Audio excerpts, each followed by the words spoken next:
ñu ngi féliciter di gërëm waa Sonatel di leen di gën a yaakaar ñu gën a jàpp ci Fadial gën a jàpp feneen ak feneen ngir Sénégal mun a jëm kanam kon dañuy continuer waxtaan bi rek cëru élèves yi parce que nag élève mooy centre système bi le système éducatif l'élève c'est la centralité donc ñoom mënuñu fi wax def te ñoom waxuñu defuñu kon élèves yi il faut ñu jox leen cër donte gàtt na ñu may leen ñoom itam ñu exprimer wu balaa ñuy jox kilifa yi kàddu. Aujourd'hui, le collectif des élèves du club culturel numérique, le Kilikomun du centre Maxer IPT Kerbamba, par ma voix, expriment leur gratitude et témoignent leur reconnaissance à l'instar de cette structure de formation professionnelle dont son implantation dans la commune de Nguéniène, précisément à Fadial, exprime le joug de la citoyenneté. Le groupe Maxer IPT DLA Kerbamba a un grand impact sur l'ensemble de nos activités scolaires et parascolaires. Nous vivons une parfaite commodité dans nos recherches documentaires, alors disons une continuité des activités d'enseignement, apprentissage et loin de là. Une ouverture d'esprit par le canal de l'Internet qui est le moteur de la mondialisation. À l'heure actuelle, on ne peut plus parler de mutation sans digitalisation. Dès lors, chers assistants, élèves et étudiants, en particulier, prenons-les devant nous face à la politique de l'éducation qui prône l'université virtuelle. En résumé, le monde a changé de page pour afficher celle de l'écosystème digital. Intrusons-nous par le digital pour mieux exister. Merci à votre aimable attention. Fadial vous souhaite une bonne séjour, monsieur le maire de la commune de Nguéniène. am na solo jàpp nañ ci li mu wax en tant que xale mu ne le monde a changé àdduna bi soppeeku na beneen àdduna la ñuy dund kon xale yi dañu am cër àdduna moo soppeeku il faut que ñu seet nu ñuy def ba dund suñu cosaan ak suñu aada mais aussi li nga xam ne moom la àdduna laaj ñu bañ koo teg de côté. ku nekk war ngaa mën a làkk ñaar ba ñetti làkk ci langue nationale yi parce que dafa am solo nag. alhamdulillahi wasalaatu wasalaam ala rasulillahi ana tilmizatun fi madrasati daari salaam fi Fadial yasuruni an akifa amamakum fi hazihi munasabati wa haza allika al ilmi wa sakafi lezi yunazimuhu Maxer IPT Kerbamba. al ilmu nurun wa jahalatun halakun faman haasa fi zulmatin jahalati halaka. Wasalaamu aleykum wa rahmatullah taala. tàccu leen loolu waay al ilmu nuurun le savoir c'est la lumière donc xam-xam leer la loolu la wax ci arab kii nag mu ñu yóbbu Madrid kii Madrid la ñu bëgg a yóbbu bu ñu jógee Madrid fu ñu jëm Angleterre jërëjëf waay tey mu neex de. Hoy, el colectivo de los alumnos del Club Cultural Digital del Centro Maxer IPT Kerbamba por mi voz expresa su gratitud y demuestra su reconocimiento como esta estructura de formación profesional. Su establecimiento en la comuna de Nguéniène, precisamente en Fadial, expresa el jugo de la ciudadanía cibernética. El grupo Maxer IPT Kerbamba tiene un gran impacto en todas nuestras actividades escolares y extracurriculares. Vivimos en perfecta comodidad en nuestra investigación documental. Así que digamos una continuidad de las actividades de enseñanza y aprendizaje. Y lejos de eso, una mente abierta a través de Internet, que es el motor de la globalización. Por el momento, ya no podemos hablar de mutación sin digitalización. A partir de entonces, estimados asistentes, alumnos y estudiantes en particular, tomemos la delantera frente a la política educativa que aboga por las universidades virtuales. En resumen, el mundo ha cambiado las páginas para mostrar la del ecosistema digital para que exista mejor. Gracias por su amable atención. Fadjal, te deseo una buena estancia. ah mais Fadjal moom Fadjal beneen affaire la Fadjal beneen affaire la nañ dem Angleterre. Good morning, ladies and gentlemen. Today is a collective of students from the Cultural Club of the Maxer IPT DLA Kerbamba Center express their gratitude and show their thankfulness like this professional training structure which is established in the Ghanaians coming precisely to Fadjal. The Maxer Group IPT DLA Kerbamba Center has a great impact on all of our school and extracurricular activities. We live a perfect convenience in our documentary research. So let's say a continuity of the teaching learning activities and far from it, an opening of mind through the internet, which is the engine of globalization. Nowadays, we can no longer talk about mutation without digitalization. So, dear assistants, pupils and students of particular, let us take the lead of face of the education policy which advocates virtual university. In summary, the world has changed to display that of the digital ecosystem. Then let's educate ourselves about digital to better exist. Thank you for attention. Thank you very much. Thank you, Angélique. Langue yi ñu jàng ci école yi lii mooy njëriñ li boo demee collège ak lycée espagnol allemand anglais arabe loolu na ci xale yi góorgóorlu parce que monde bi léegi lii la laaj mun loo bëgg a xarañ ci informatique foo toll ci yaa ngi ci portable te déggoo français bu leer déggoo espagnol déggoo anglais mënul nekk donc nañu xam ne informatique bii ñuy wax nii li ko accompagner mooy anglais bi mooy base bi. soo ci bëggee xarañ na nga dégg anglais am na solo soo bëggee tukki wër àdduna bi na nga dégg anglais donc loolu du li ma nekk ci anglais moo tax mu di ko wax mais mooy li am donc vraiment ñu ngi jaajëfal jàngalekat yi bu baax a baax a baax di xam ne rek jàngale moom métier bu noble la métier la boo xam ne ni benn métier du ko gën ndax yonent bi sallallahu alayhi wa sallam jàngalekat la woon kon loolu lu am solo la. kon ñu jox kàddu gi rek inspecteur. yow yaay borom daara ji yaay maire Joal Fadiouth yaay maire Nguéniène tey jii yaay maire de monsieur le maire bi daf la accompagner rek. di nuyu mbooloo mi yëpp di nuyu élèves yi di nuyu jàngalekat yi nga xam ne tey ñoo waral bés bi mbooloo mi yëpp ma leen di nuyu ku ci nekk ma lay jox sa wàccuwaay di la jox sa cër mais monsieur Diouf. ici à Fadial sama xol dafa tooy li tax sama xol tooy. parce que tey dafa ma rappeler un peu enseignant temps wu René Mi parce que jàngalekat bu dee par exemple moom ca dëkk ba la mu toppatoo mooy ñëw jàngale wàcc dem yoonam non ba tey y a problème parce que je crois qu'un bon enseignant c'est un enseignant qui se pourvoit de la faculté de pouvoir transformer le milieu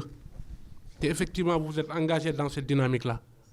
et je crois que vous êtes en train de relever un défi et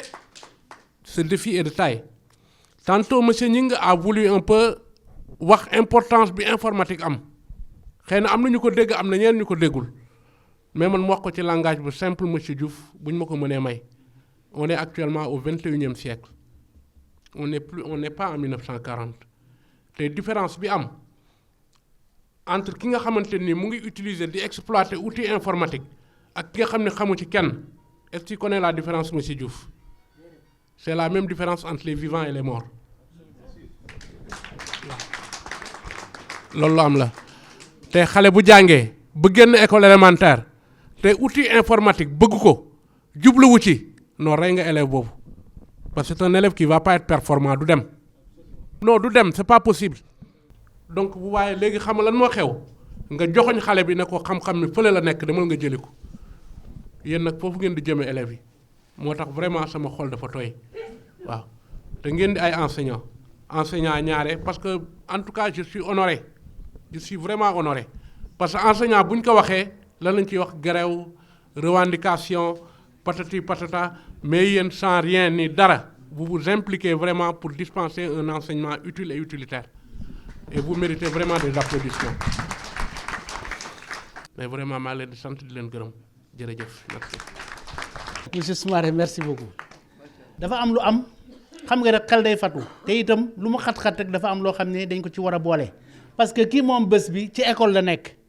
monsieur Dione ci école la nekk te directeuru école bi monsieur Ka mooy moom laa tuddee pël bu rafet moom vraiment mu ngi fii te mooy directeur am tey amoon na yitte bu mag boo xam ne Dakar la ko waroon fekk mais dafa bàyyi lépp ngir bés bi kon bu ñëwee fii te nuyoowul erreur la. waaw mooy directeuru école Joseph Sandra Ndiaye moo fa nekk nag vraiment di xale bu baax bu am Pastef bu nekk bu teel a nekk manager nag moom moo tax mu faa ko.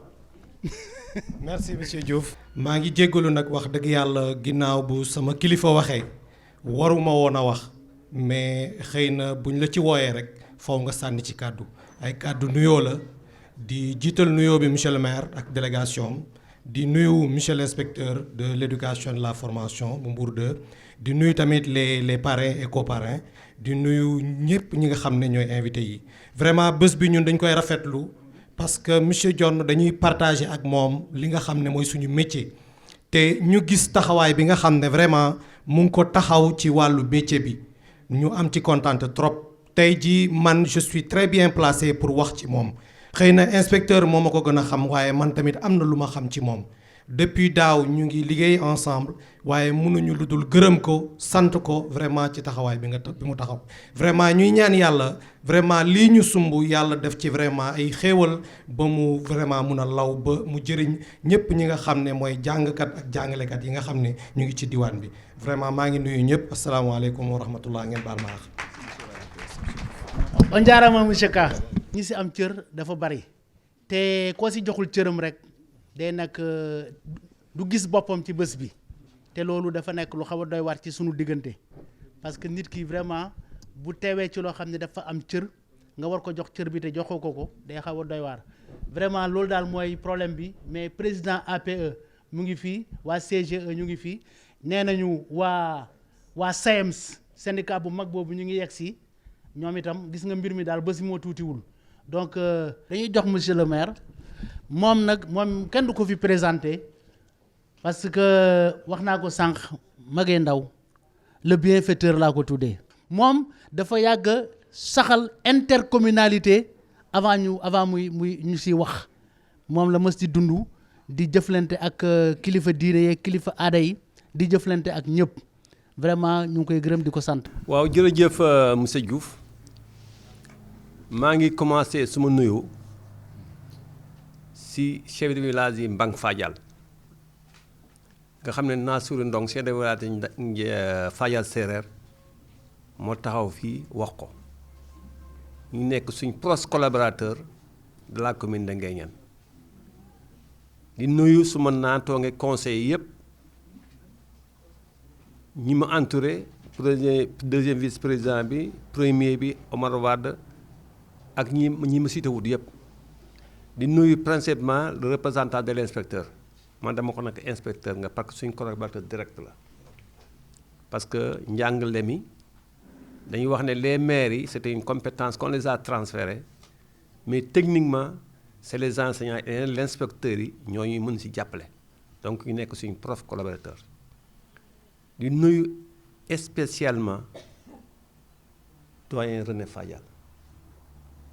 René Fadial ñun doomi Njànda lañ judd année boo xam ne moom boobu mu ngi commencé cursusam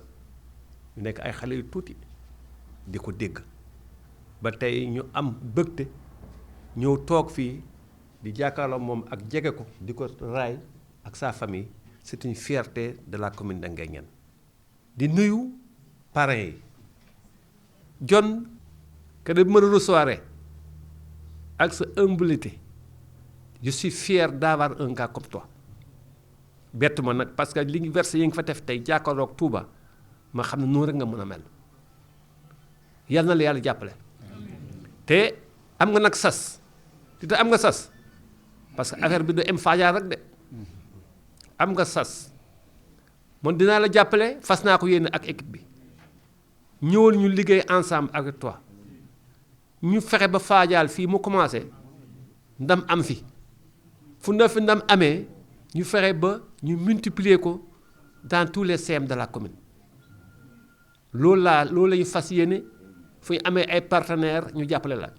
man bokk naa si ñu njëkk a indi ay informatique au nom du CM de Fadial temps bi mu nekkee si maison familiale juste on vient d'arriver peut-être moyens yi am peut-être bëreegut mais fas nañu yéene vraiment accompagner leen loolu aussi parce que léegi lu ti ut informatique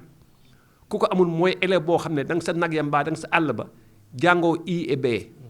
ku jàngatoo informatique da nga nekk illettré nga donc c'est un outil vraiment en performance donc il faut que ñu encadrer élèves yi encadrer la population encadrer les enseignants pour que encadrer ak enseignants yu nekk ci commune bi village au CM yëpp ñu def comme monsieur Dione te monsieur Dione aussi soit un éclaireur et moi personnellement tant que maa ngi fi man dina la accompagner man je te le promets fermement que dina la accompagner. Je profite de l'occasion pour remercier très chaleureusement la Sonatel pour tout le travail qu'il fait dans le système éducatif sénégalais que nous connaissons. Parce que nous connaissons très bien aussi qu'au niveau de la Sonatel, il y a même la Fondation pour l'éducation au niveau de la Sonatel, ce que nous saluons. Mais nous saluons aussi l'engagement de monsieur le maire, parce que tu sais, quand le dit, nous accompagne très bien ce projet-là et je crois qu'en le faisant, il est dans son rôle. Je salue aussi cette mobilisation de la population. Mon Waneni, ils adhèrent carrément à ce projet-là. Et nous tous, en tant qu'acteurs de l'éducation, war nañ ci jàpp ba mais lépp li nga xam ne ñu ngi koy xaar ci centre bi en termes de résultats ñu am ko pour en tout cas une jeunesse de Fadial, une jeunesse du département de Mbour, parce que finalement c'est tout le département de Mbour qui est intéressé que cette jeunesse-là puisse répondre aux préoccupations de l'émergence, parce qu'encore une fois de plus, l'école c'est l'école du milieu. Gis nga suñu école fii nuñ ko jàppee nit ñi gisee ko noonu lañ koy jàppee. Mais buñ ko faydaalul aussi du ñu jox résultat yu ñu soxla yàlla na ci yàlla ak Cheikh Ahmadou Bamba teg ci seeni loxo pour que résultat yi ngi ciy xaar ñu am ko ci. loolu mooy message bu mu bëggoon wax ci turu kilifa bële nga xam ne moom laa àndal muy Alla Dione wasalaamualeykum wa rahmatullah. Merci monsieur Sène. Monsieur Sène wax na ko générosité de cœur wax naa ko ca njëlbeen nee naa pour être un bon enseignant. Il faut être du diamant à la place du cœur te lu am solo la wax nañ ko jàngale du dem classe rek def sa cours wàcc dem sa kër enseignement éducation lépp la biir la biti la partout la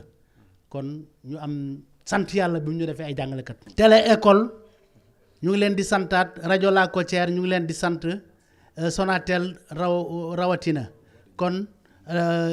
waa Njagañaaw délégation bu mag bi jógee Njagañaaw. El Hadji Codé Ndiaye Dieye Codé Ndiaye jiite ko ànd ci ak Amath Dieye Ndiaye ak Doufi Dione ak Yadd Ndong ñoom ñëpp ñëw nañ ci bés bi ñu ngi leen di nuyu bu baax a baax ak famille Mouri Diomaye Dione ñoom ñëpp ñu ràññee si Alla Dione maanaam famille yu Dione yëpp a ngi fi tey waaw je crois que Maysa Wali Dione yaakaar naa fi mu toll nii moom waxatul dara jërëjëf merci beaucoup kon ñu jox waa Sonatel ñu jublu ci lii nga xam ne nag moo waral bés bi. ñi maîtriser wul mbirum informatique ñooñu lañ leen di méngaleel tey jamono dox na jamono dafa weesu yenn yi waaye itam dañu am lu bees ci jamono loo xam ne li wolof bi di wax jumtuwaay yu xarale yi dañ koy jàppee loo xam ne ñun mënuñ cee jot te xale yi toog nii tey ëllëg tey jii ñoo toog fii tey mais bu ñu leen formé wee teg leen ci yoon ëllëg mën nañoo def loo xam ne moom la ñuy jëfandikoo ñun ñëpp tey jii kan moo fi amul WhatsApp kan moo fi amul WhatsApp ci téléphone am kon ñëpp am nañ WhatsApp kan moo fi amul Facebook ñëpp am nañ WhatsApp ñëpp am nañ Facebook pourtant ay sénégalais mën nañ defar WhatsApp mën nañ defar Facebook ñu ngi defar lu mel ni WhatsApp ak Facebook te fii xale yi tàmbalee la ñu tàmbalee ba tey ñu def ko ñoom sax xale yi ñoo leen ëpp chance parce que bi ñuy nekk xale xamuñu woon informatique dañoo dem ba màgg kii di ma photo nii kii di ma photo nii defar na benn application boo xam ne day mën a tax parents yi boo amee sa njaboot nga bëgg leen surveiller ci seen mbirum jàng nga mën a nekk sa bërëbu liggéeyukaay ci sa téléphone ngay xool li ñuy jàng lan la te fi nga toog ngay toog di xool li ñuy jàng lan la ci même application boobu enseignant bi day toll këram di jàngal xale bi di ko yóbbu tableau muy bind te këram lay toll xale bi nekk këram yeneen xale nekk feneen te moom mii moo ko defar te Sénégalais la fii la jàngee.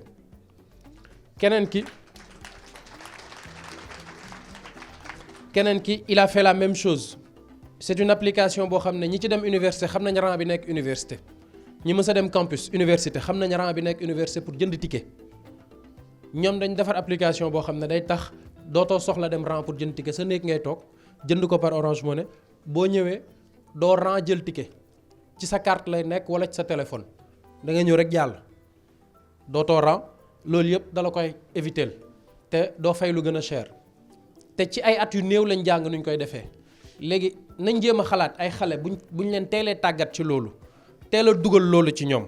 ñu teel a comprendre logique bi parce que ni ñu koy waxee informatique logique kese la te yaakaar naa ne fii kenn ki ñu fi toog ni amul kenn koo xam ne amul logique ndax mooy li tubaab bi naan le bon sens c'est la chose la mieux partagée du monde tey ku ci nekk fa nga toog buñ la xeebal sa xel dañ lay tàggat nga mën a jëm kanam tàggatuñ la doo jëm kanam xale yi bu ñu leen tàggatee tey ji bu ñu ci jàppee kilifa yi toog laay waxal xale yi il faut ñu jàppale leen tàggat leen du ñu bàyyi ba ñu màgg ñu leen ciy soog a ñaax day fekk seen xel tal na leneen buñ ko teelee dugal te yàqul dara ci seen njàng au contraire dafay gën a tax seen njàng gën a avancé tey jii xale bu ci jël ordinateur la plupart du temps ci ñi fi nekk xale boo ci jox téléphone xale boo ci jox ordinateur li mu ciy njëkk a lijjanti mooy nu ñuy foowee jeu lay jéem a xool fan lañ koy génnewee tey jii xale boo ci jox téléphone mu génnee jeu nga dégg mag ñi naan ay aka aayul day foo deful lu koy amal njëriñ te xale bi bu ñu ko teelee jàngal codage moom ci boppam mooy dem ba créer boppam jeu am la muy foowee ñun ñi ñëpp bi ñu nekkee xale ñoo defaroon li ñu daan joué wi mbege yi ñoo ko daan defaral suñu bopp tey jii xale bi bu ñu ko teelee tàggat mooy defaral boppam jeu te dootul yem rek ci jeu boo xam ne moom moo koy foowee jeu la buy laaw dem àddina ndax informatique loo ci def tey fi nga ko defee léegi nii àdduna bi yëpp mën nañ koo xam moo tax ñu war a xool liñ ciy dugal ñu war a xool ni ñu koy jëfandikoo te loolu yëpp dañ ciy teel a tàggat xale yi pour ñu xam di éviter di utiliser informatique ci loo xam ne da leen di gàllankoor ndax garab sax bu ëppee day yàq donc loolu laa amoon lu ma leen di wax ne leen dama bëgg rek ñun ñi nga xam ne tey jii ñooy parents yi ndax man mi am naa doom ñun ñoo war a tàggat xale yi jàppale leen ci ñu jëfandikoo informatique bi ci anam boo xam ne dana leen amal njëriñ liñ naan compétence ñun dañu créer benn Sonatel dafa créer école bu tudd Sonatel Academy école la boo xam ne sociale la ñuy def dañuy sélectionner ay xale di leen jàngal développement informatique du bureautique lañ leen di jàngal mais dañ leen di jàngal ñu mën a créer ñoom ci seen bopp ay logiciel ak ay application yoo xam ne dana leen amal njëriñ te approche bi ñu leen di jàngalee lenn kese la gëm ko def ko point amul leneen luñ ci wax amul niveau leen rek lañ lay laaj amal niveau terminal mën a lire français mën a comprendre benn certaine logique mën a comprendre lan mooy algorithme niveau terminal pas forcément am bac même boo amul bac boo réussir concours bi dañ lay jël et c'est gratuit 100% gratuit ñoo leen di jox ordinateur ñoo leen di jox añ te ñoo leen di utal stage te ku ci am projet dañ lay accompagner ci sa projet pour nga mun koo réaliser dañ leen di ñaax sax ci ñu am projet boo xam ne dafay jëriñ askan bi ci loolu lañ leen di ñaax mais xale boo koy jàngal dafa am noo koy tàggatee mënoo ñëw rek forcer ko lépp da nga koy fekk ci environnement am fekk ko ci environnement am ca lu mu gëm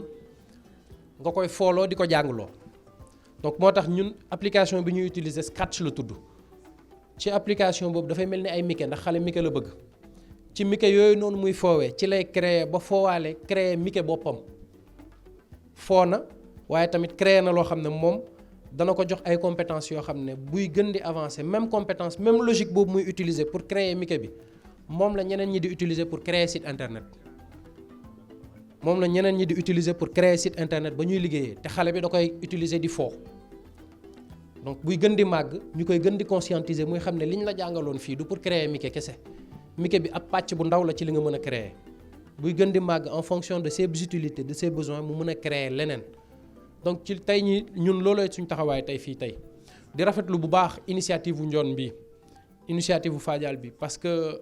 dañ tënk ñun ñu bëri dañu foog ne Dakar rek la lépp di xewee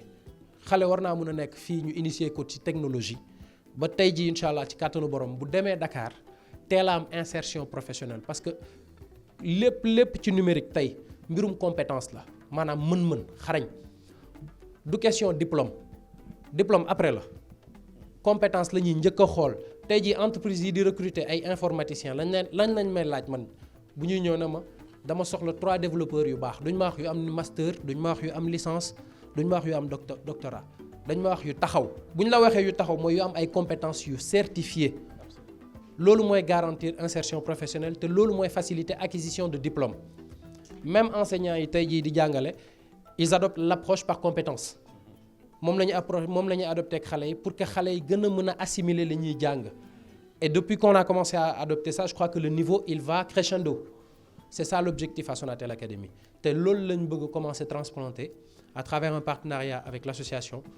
pour que progressivement ñu koy gën a mën a def ci nu mu gën a bëree fii ci Fadial ak jeunes yi ñooy cible prioritaire bi après éventuellement en fonction des opportunités qui vont se présenter à nous on va voir comment élargir la cible par exemple à une certaine catégorie de la population comme les enseignants ak éventuellement surtout aussi ñun dañoo xaw a féete ci fàllum jigéen ñi la ñuy gën a soutenir ñun parce qu'on se dit que ku soutenir jigéen da ngay soutenir société bi donc loolu laa amoon tey ji lu may wax li ci des nag dama koy bàyyi ak Pape Djibi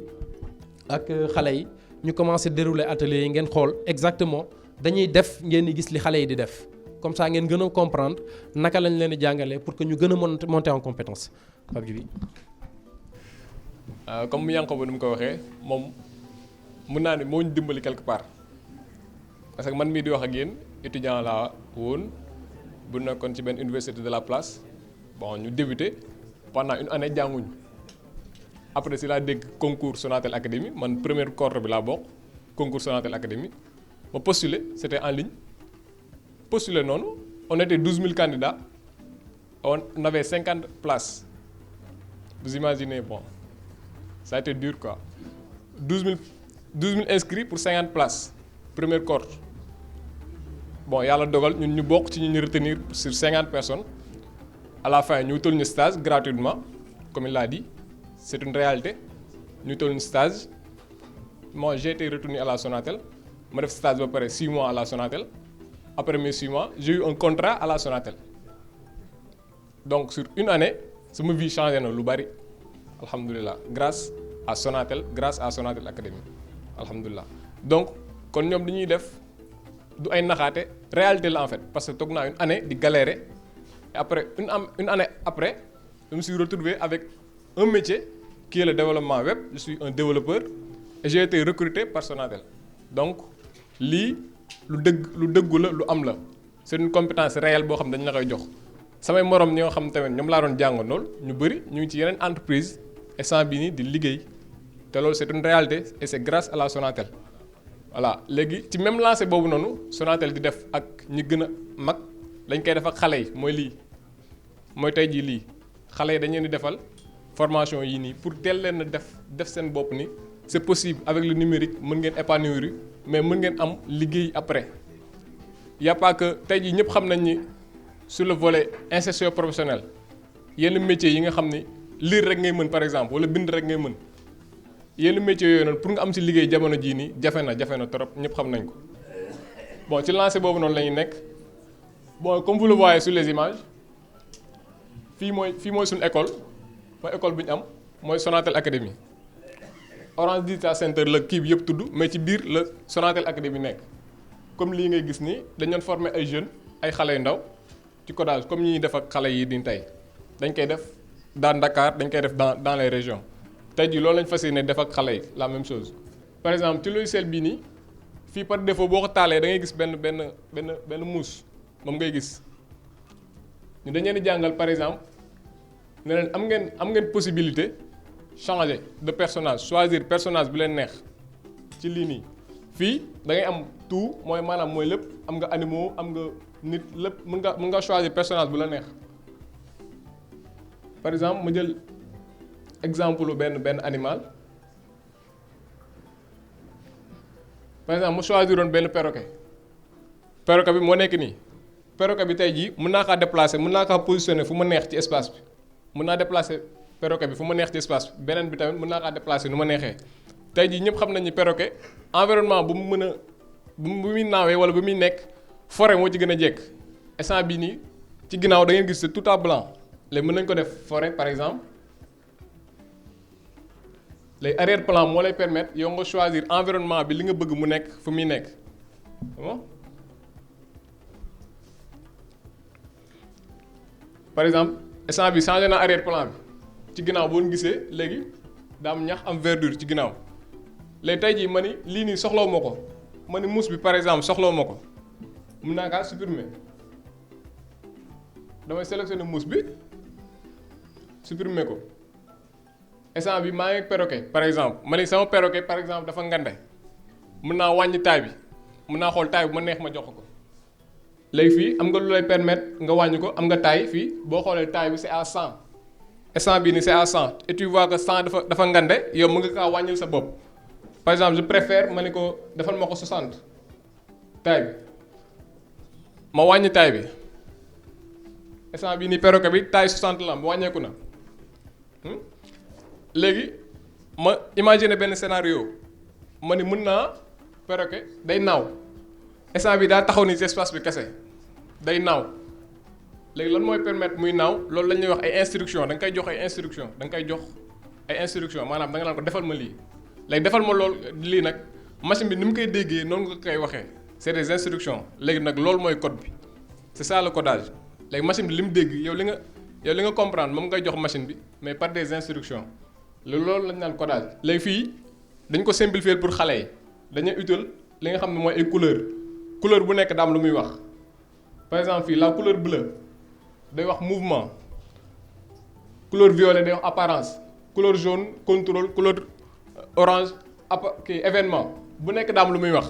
léegi xale bi il suffit que moom mu lire mu comprendre léegi ci couleur bu nekk daa am ay lu fa nekk par exemple mouvement boobu mësee mouvement da lay wan avancer de 10 pas xale bu gisee avancer de 10 pas mooy kon effet bi daa war a avancer de 10 pas gis na lan tourner de 15 degrés gis na leneen ak leneen léegi fii lii da koy permettre mu choisir benn par exemple lii avancer de 10 pas ma choisir ko teg ko fii mooy sama espace de code avancer de 10 pas léegi teg naa avancer de 10 pas mais nan laay def pour avancer 10 pas léegi xoolal su ma cliquer ci avancer de 10 pas fii su ma ci cliquer perroquet bi lan lay def day avancer instant bi gis nañ ni mu ngi avancer mais ñëpp xam nañ ni perroquet tey jii buy avancer tamit il fait le mouvement des ailes voilà léegi nag principe bu dessin animé mooy lan boo gisee par exemple benn muus buy daw dessin animé ci ginnaaw dañoo créer bu fekkee muus bi daa daw 3 minutes jàppal nañ mën nañ def ay 1000 dessins yu bokkul 1000 dessins la mais yuñ accéléré ay 1000 dessins lañ defar par exemple dañuy wane muus bi position bu muy tegee benn tànk pat kii bi pat droit beneen mu teg pat gauche beneen noonu la ñuy defee animation en fait benn mu gesu boobu benn dessin la mu xool mu nelaw lépp ay dessin la léegi dessin yooyu noonu la ñuy accélérer pour defar li nga xam ne mooy dessin animé.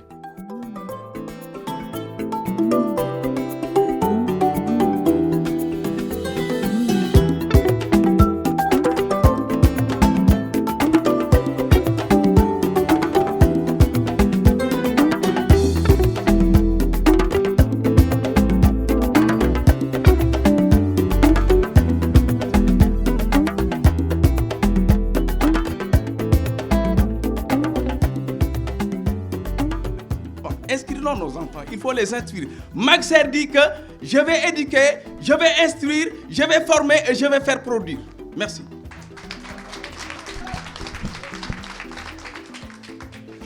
Il a résumé tout ce que j'avais l'intention de dire. Il l'a résumé en une phrase. C'est exactement ça. Mais s'il vous plaît, chers parents, en fait, c'est une demande forte. Il faut vraiment que vous accompagniez vos enfants tout de suite. Tout de suite. C'est un accompagnement qu'il faut commencer tout de suite. Ne rechignez pas à mettre à leur disposition votre smartphone, mais sous surveillance. Parce qu'il y a des prédateurs sur Internet. Notre formation, elle s'accompagne d'un volet qu'on appelle Better Internet for Kids, le meilleur Internet pour les enfants. Il y a des prédateurs sur Internet qui sont capables de créer un fake profil, ce qu'on appelle un faux profil, pour faire croire à l'enfant que je suis une fille ou que je suis un monsieur très gentil. C'est faux, c'est des prédateurs. Et nos enfants, je crois que c'est ce qu'on a de plus précieux. Quel que soit ce qu'on a, on préfère nos enfants à ce qu'on a. Moi, en tout cas, c'est ça. Je préfère mes 2 enfants à tout ce que je peux avoir sur Terre. Et je crois que c'est valable pour tout le monde. Et pour les accompagner, il faut vraiment qu'on puisse mettre la technologie à leur disposition, mais sous contrôle. Un enfant, ça se contrôle. Il ne faut pas juste s'extasier. Moi, je me rappelle très bien, au début, quand j'utilisais l'informatique, mon père, c'était en 2007, mon père, il disait, il est très fort. Je n'utilisais que Word. Et Excel. Il disait, il est très fort. J'avais commencé à prendre la grosse tête en me disant que je suis fort. Il a fallu que je m'intéresse à autre chose pour me rendre compte qu'en réalité, ça reste et qu'il faut que je travaille. Aujourd'hui, les enfants ont encore plus de chance. Tout le monde a un smartphone. Et juste à partir d'un smartphone, on peut faire des merveilles. Parce qu'on a accès au monde. Mais encore une fois, sous le contrôle des adultes. Il y a même des applications qui permettent de bloquer certains sites où les enfants ne pourront pas se rendre. Ce qui va leur protéger, excusez-moi du terme, mais par exemple de certains fléaux comme la pornographie. C'est très agressif, c'est surtout avec les enfants. Et maintenant, on parle de pédos. Il ne faut pas avoir peur de le dire, il faut qu'on le dise. Parce que c'est un fléau qui guette nos enfants, qui nous guette nous-mêmes. Et très tôt, le monde, en fait, comme il l'a dit, le monde est un village planétaire. Et aujourd'hui, moi, je dis souvent à mes jeunes étudiants que le monde est dans notre poche. Avec le smartphone, le monde se passe ici. Dans le smartphone, tout ce qu'on crée, on crée à côté une application. Tout ce qui est créé, on crée à côté une application parce qu'on utilise notre téléphone. On touche en moyenne 300 fois notre téléphone par jour. Mais autant bien l'utiliser encore. Autant bien l'utiliser, surtout avec les enfants, en les protégeant. Même YouTube qu'on utilise. Tout le monde est sur YouTube aujourd'hui. Même sur YouTube, les enfants peuvent être agressés. Il y a un autre YouTube pour les enfants qu'on appelle YouTube Kids. YouTube Kids, exclusivement dédié aux enfants. Et sur ce YouTube Kids, ils ne reçoivent que du contenu d'enfants. Mais encore une fois, s'il vous plaît, accompagnez les enfants tout de suite et soutenez les initiatives qui accompagnent les enfants pour qu'ils puissent avoir une maîtrise du numérique. Aujourd'hui, on parle d'inclusion numérique. Inclusion numérique parce qu'en son temps, si vous vous souvenez bien, Abdoulaye Wade parlait de fracture numérique. Parce qu'il y avait quelque chose qui nous différenciait de l'Occident, qui était un peu en avance sur le numérique. Aujourd'hui, on a les moyens de casser cette fracture-là. Et à portée de main, à partir de Fadial. Parce que quand on a une initiative comme ça, il faut que tout le monde puisse venir parce que ça participe à la réduction de cette fracture numérique. Ça participe à la généralisation de l'inclusion numérique. Maanaam ñëpp jot ci. Il faut que ñu jàppale xale yi tàggat leen ci te jàppale ñi leen di jàppale ci li ñu nekk.